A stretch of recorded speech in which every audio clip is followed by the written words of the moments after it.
So Kiwis have a problem with Kiwi Saver. Have you checked your balance recently and felt your heart skip a beat? Don't worry, you're not alone. Today we're diving into what to do when your Kiwi Saver balance takes a dip. Spoiler alert, it's not the end of the world. What is up everybody, Gifford here and welcome to another video. Today we're going to talk about what to do when your Kiwi Saver takes a bit of a dip. So these are the things you should think about. Because I value your time, the focus today is what to do when your Kiwi Saver balance is falling. So here's just an article identifying what Kiwis do when their Kiwi Saver does go down. What they tend to do is switch into other accounts that they deem is safer.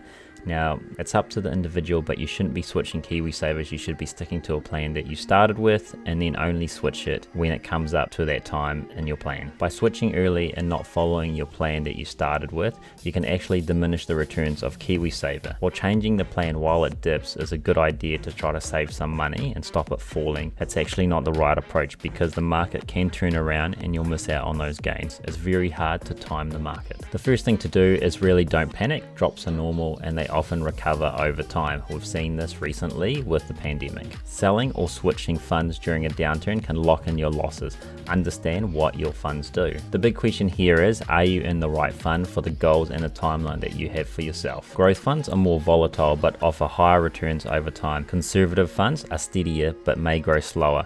Make sure your fund matches your needs. And as always, if you're unsure, talk to a financial advisor. They can help you understand your options and make informed decisions. So this is about locking in your losses. So over here is the best performing Kiwi Saver funds, and you can see they've just got different percentages. So your conservative is 3, moderate 4, and so forth. So you got growth here at 9% and high growth at 10%. Now, while this is telling you that you do get higher returns as you get riskier, what actually happens when the market does go down is you also get high losses. Now, what people tend to do is then when the big losses start happening, they get out of something like a growth and then they jump into conservative. So while that's okay and you minimize your losses, so when it actually turns around, the growth funds will actually recover much faster. If you decide to jump out of this and go back into there, the growth funds could jump up much quicker than you anticipate, or you didn't realize it's jumping up quicker, and they could actually gain back all the value they lost and then jump up even further. Now, this was a prime example of what happened in the pandemic, where people were jumping from high growth back here again, and the recovery was very quick, and then they ended up losing their gains. So this is called locking in your losses, because what happens is now that you've gone from high growth, you've jumped into conservative,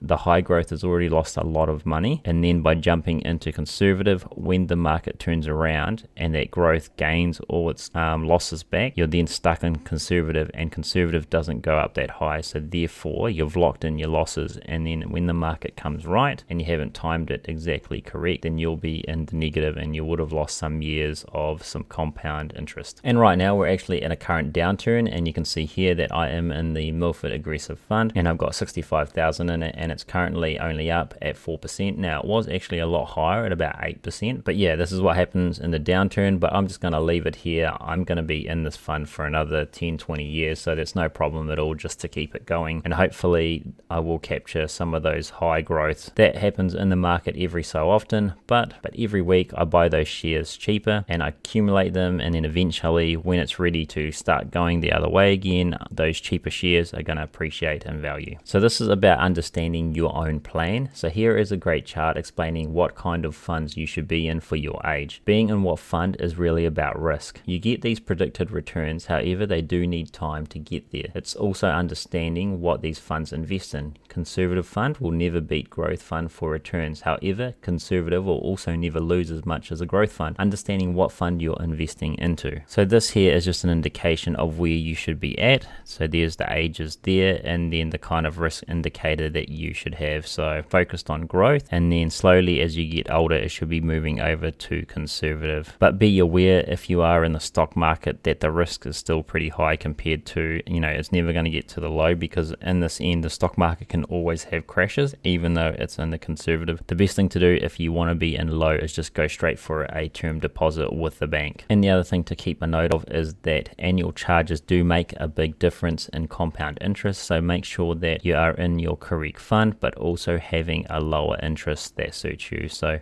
shop around, there's many providers for Kiwi Saver, and you can just change. It's pretty easy to change. You can even just go to websites, pick your Kiwi Saver provider or your new one, and then they will let the old one know that you've switched over, because they're keen to do that, to take that money, their commission money in there, so they don't mind doing that for new customers at all. So in summary, just remember what KiwiSaver is about and make sure you choose the correct fund that you're in.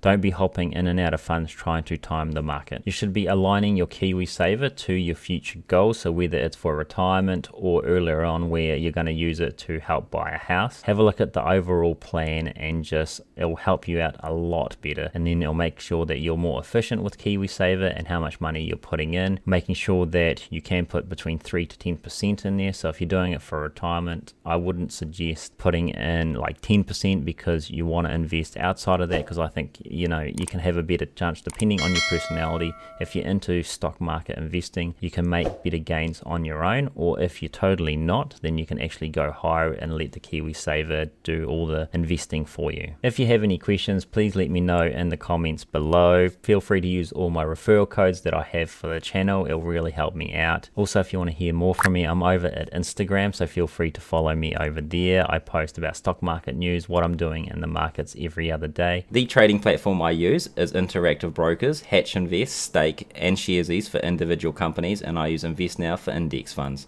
If you want to start investing, you can use any of my referral codes down below to start your own investing journey if you are from New Zealand. Please don't forget to hit like and subscribe. Watch this video a couple of times to get my watch time up. I'd really appreciate that. And if you watch this video right here, this is the best video on KiwiSaver that I have, and has a lot of information if it's something that you're into. Thank you very much for watching, and I'll see you in the next one. Goodbye.